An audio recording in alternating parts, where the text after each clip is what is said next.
இயேசுவில்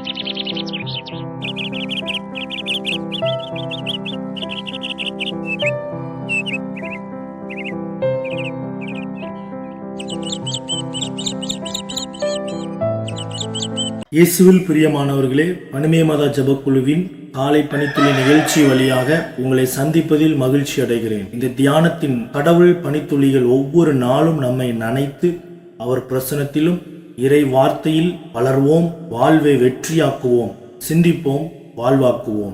ஆமென். ஆண்டவருடைய இனிய நாமத்தில் உங்களை சந்திப்பதில் மிக்க மகிழ்ச்சி அடைகின்றேன். நாம் இன்று தியானிக்க எடுத்திருக்கும் தலைப்பு, மகிழ்ச்சியோடு இறை வார்த்தையை ஏற்றுக்கொள்ளுங்கள். தியான வசனம், மிகுந்த வேதனை நடுவிலும் நீங்கள் தூய ஆவி அருளும் மகிழ்வோடு இறை வார்த்தையை ஏற்றுக்கொள்ளுங்கள். இவ்வாறு எங்களைப் போலவும் ஆண்டவரைப் போலவும் நடப்பவரானீர்கள். 1 தெசலோனிக்கர் அதிகாரம் 1 வசனம் 6. இந்த வசனத்தின் மூலமாக கடவுள் நமக்கு உணர்த்துவதை சிந்திப்போமா? கிறிஸ்துவுக்குள் பிரியமானவர்களே, உலக வாழ்க்கை உபத்திரவம், துன்பம், சோர்வு, கவலை யாவும் நிறைந்த ஒன்றாகும். உலகத்தில் உங்களுக்கு உபத்திரவம் உண்டு, ஆனால் திடன் கொள்ளுங்கள், நான் உலகத்தை ஜெயித்தேன். இந்த விதமான திட்டமான ஒரு காரியத்தை ஆண்டவரே நமக்கு அறிவிக்கின்றபடியினால் நாம் நிச்சயமாகவே இவைகளிலும் முற்றிலும் வெற்றியடைய முடியும். ஆண்டவரை நாம் சார்ந்து கொள்ளும் போதும் அவரை உறுதியாய் பற்றி பிடித்து கொள்ளும் பொழுதும் மட்டுமே அவ்வாறு ஜெயம் தருவார். இந்த ஜெயம் எப்பொழுது பூரணப்படும்?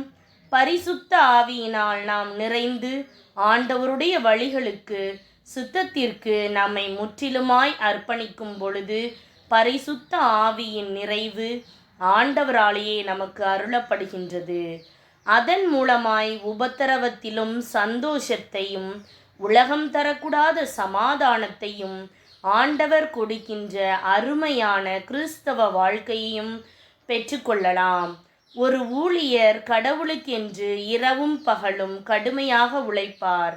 ஆண்டவரால் யார் மூலமாவது ஆகாரம் கிடைத்தாலோ அல்லது பணம் கிடைத்தாலோ அதை வைத்து குடும்பமாக ஏதாவது வாங்கி சாப்பிட்டு சந்தோஷமாக இருப்பார்கள். ஒரு முறை 2 நாட்கள் சாப்பிடுவதற்கு ஒன்றுமில்லை. ஊழியத்திற்காக பல இடங்களிலிருந்து அழைப்பு வந்திருக்கின்றது. ஆனால் குடும்பத்தில் யாவரும் பட்டினி. இதை யாரிடம் சொல்வது?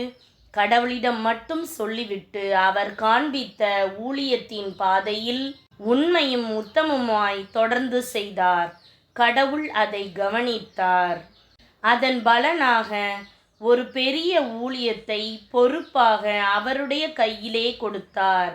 அவருடைய குடும்பத்தின் காரியங்கள் யாவையும் கடவுளே பொறுப்பெடுத்து கொண்டார். எவ்வளவு குறைவுகளை அனுபவித்தார்களோ அவ்வளவுக்கு அதிகமாக ஆண்டவர் அவர்களை கனப்படுத்தி ஒவ்வொரு நாளும் குறைவு என்பதற்கு வழியே இல்லாதபடி அவருக்காக யாவற்றையும் செய்து கொடுத்தார்.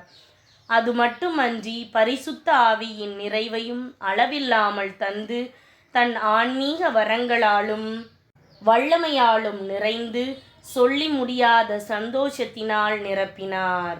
என் அன்புக்குரியவர்களே, நம்முடைய ஆண்டவர் உங்களுடைய உபத்திரவங்களையும் எல்லாம் கவனித்து பார்க்கின்றார். கடவுளுக்கென்று வாழ்ந்து உபத்திரவம் படும் பொழுது பொறுமையாய் இருப்பீர்களானால் அவர் உங்களை அப்படியே விட்டுவிட மாட்டார். இந்த ஊழியருக்கு உதவி செய்து கனப்படுத்தியது போல உங்களையும் கனப்படுத்துவார்.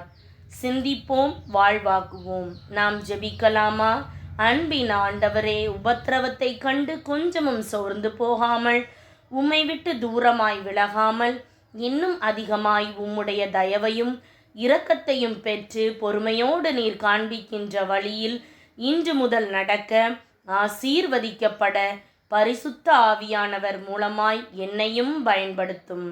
இயேசுவின் நாமத்தில் பிதாவே, ஆமென். இந்த நாள் சந்தோஷத்தின் நாளாய் அமைவதாக. Praise the Lord.